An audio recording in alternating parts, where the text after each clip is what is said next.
The ultimate transformation, humanity upgrade. What I want to do is I want to continue, move forward, and I want to convince you that there is a completely new reality on this planet, and I'm going to give you the facts and figures. It's not about being pessimistic or optimistic, okay? It's about being realistic, and the real story is so good, it's amazing, it's going to transform the way you think. I want to start with a quote by DeWitt Jones, and he says this: by celebrating what's right with the world, we have the energy to fix what's wrong. I'm not saying there's nothing wrong, but what I'm saying is there's much more right with their world than there isn't. A lot of this comes from a book by Steven Pinker, and he actually gives a quote by Franklin Pierce Adams, and it says this: nothing is more responsible for the good old days than a bad memory. We are living in the most amazing times in world history, and I'm going to give you some facts and figures that are going to bring this home. Number one, I already mentioned this.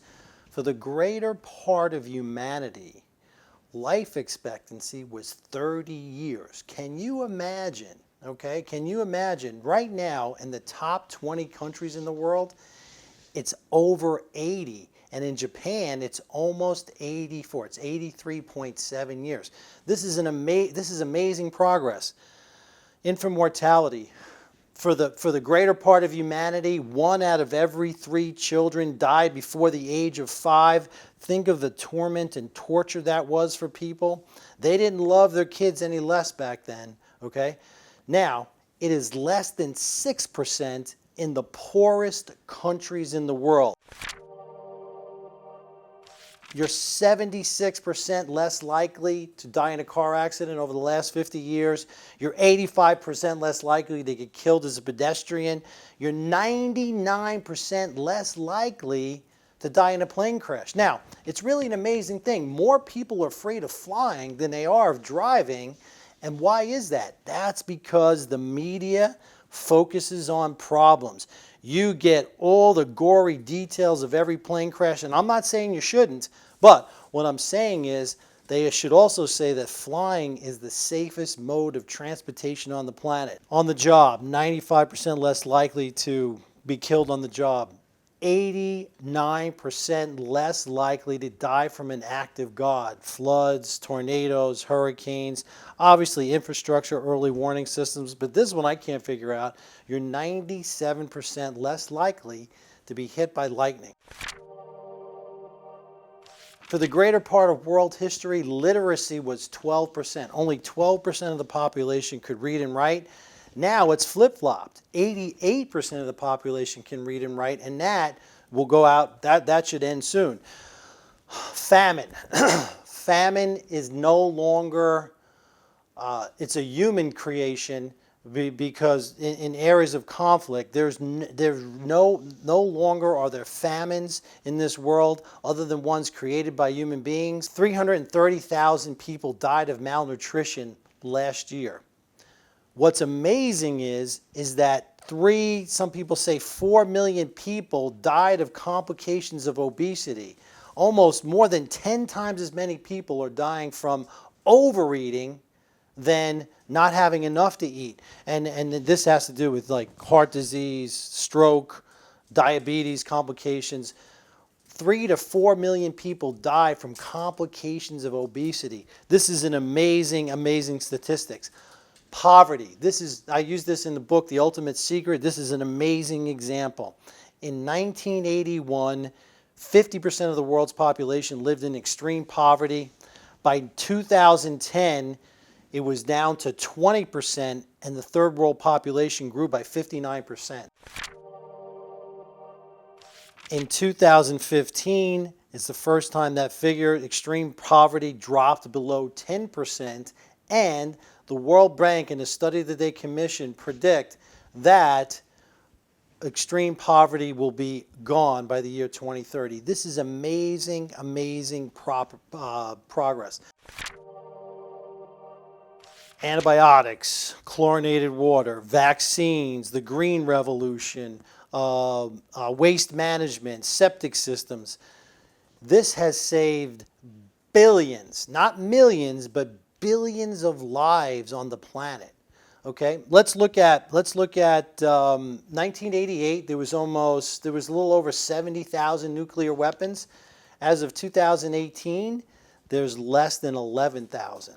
At the turn of the last century, people were working an average of 60 hours a week. That's down to an average of 40. Housework took about 60 hours a week. Now it takes less than 15. So we live in amazing times, but here's a staggering, difficult statistic. 156,000 people died in military conflicts last year. This is a horrible statistic. One person dying is horrible. But if you go back less than 100 years, like during World War II, for instance, 3,000 people per 100,000 died in military conflict. We're now down to 1.2 to 1.3 per 100,000. It is the most peaceful time in history. There are problems that persist. Again, this is not a Pollyanna look at things. This is a realistic look. These are the facts and figures. Global warming. This is a significant problem. And there's only two ways we're gonna conquer that problem. One is, well, one of three.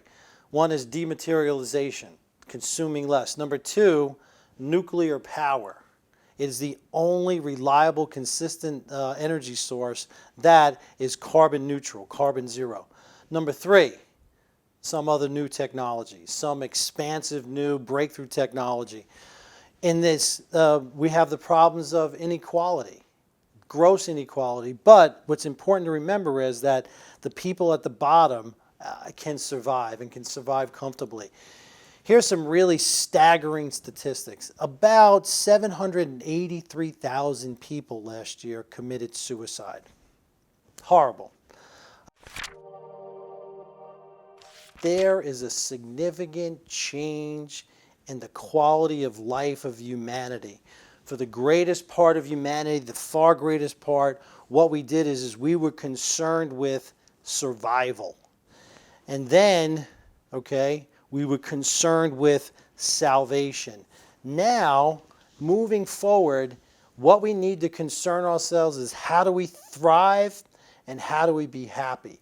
How do we navigate this new world moving forward? And what we don't want to do is we don't want to be in the self-enhancement industry. I call it the oppression of the positive. Everybody has to be positive, Well, that's actually not correct. What we do is we need a healthy dose of positive to negative, 6 to 1. And this is proven. Case Western Reserve University has done neuroscience, plus they have amazing life enhancement tools. They have proven now that what you want to do is you want to be in that survival mode once in a while because it helps you focus, it helps you move things, it helps you solve problems. But you also want to be in the creative mode about 6 to 1 because that survival mode is stressful. The creative mode is healthy. And that's what we're going to start to do. We're going to start to move forward in a creative, positive way, but in a healthy, accurate way. We are in the greatest time in human history. It's a fundamental change, and I hope that I'm convincing you that things are different and we need to think completely differently on your road to ultimate transformation.